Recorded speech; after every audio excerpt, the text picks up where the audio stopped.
அதிலும் குறிப்பாக அதிமுகவை நோக்கி எல்லாம் இல்லை, திமுகவை நோக்கி தான் இருக்கிறது. ஏனென்றால் அது ஒரு பெரிய கலைஞரின் கட்சி. அதில் ஒரு பெரிய கலைஞர் தொடர்பான பல கருத்துக்கள் இருக்கிறது. பெரும் ஒரு ஆளுமை என்கின்ற ஒரு மாயை ஈழத்தமிழர்கள் பலரிடம் இருக்கிறது. அதற்கும் அப்பால் டிஎம்கேயை பொறுத்தவரையில் காலத்துக்கு காலம் ஈழத்தமிழர்களை ஏதோ ஒரு வகையிலே ஆசுவாசப்படுத்தி வைத்திருப்பதில் அவர்களுக்கு நிகர் அவர்கள்தான்.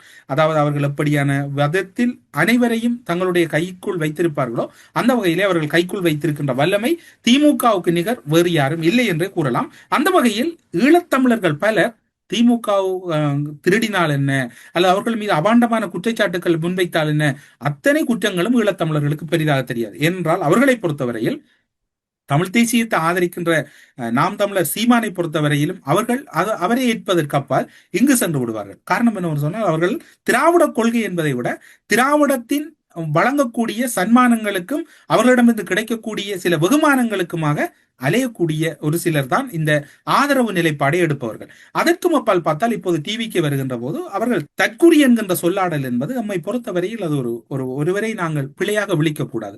அவர்கள் சொல்லுவது வேறு, நாங்கள் கூறுவதில் இதில் ஒரு முரண் இருக்கின்றது.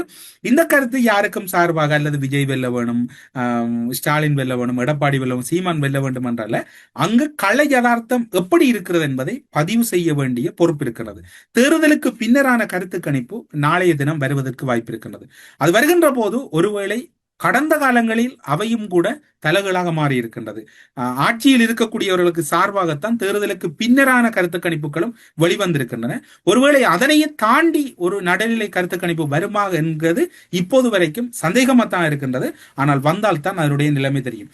விஜய் வென்றால் தமிழீழம் கிடைக்குமா அல்லது தமிழர்களுக்கு தீர்வு கிடைக்குமா என்றெல்லாம் இப்போது பேசு பொருளோ அல்லது விவாத பொருளோ இல்லை. தமிழக தேர்தலில் என்ன இடம்பெறப் போகிறது, யார் வெற்றி பெறப் போகிறார், அவ்வளவுதான் இப்போது கதையை ஒழிய அதை தாண்டி இவர் வென்றால் உங்களுக்கு என்ன தருவார், தமிழருக்கு என்ன தருவார் என்றெல்லாம் இப்போது தமிழருக்கு தமிழ்நாட்டிலே யாருமே ஒன்றும் தரவில்லை. எம்ஜிஆரின் பின்னர் யாருமே ஈழத்தமிழர்களோடு மிக நெருக்கமாக பழகியதில்லை.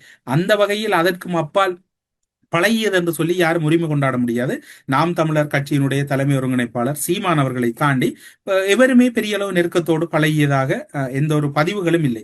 இப்படி இருக்கின்ற போது இது விஜய் வெற்றி பெற வேண்டும் என்ற கருத்தல்ல, தமிழகத்தின் கள யதார்த்தம் எப்படி இருக்கிறது என்பது தொடர்பில் தான் இப்போது பதிவு செய்ய வேண்டிய கடப்பாடு இருந்தது. அதனை பதிவு செய்திருக்கிறோம்.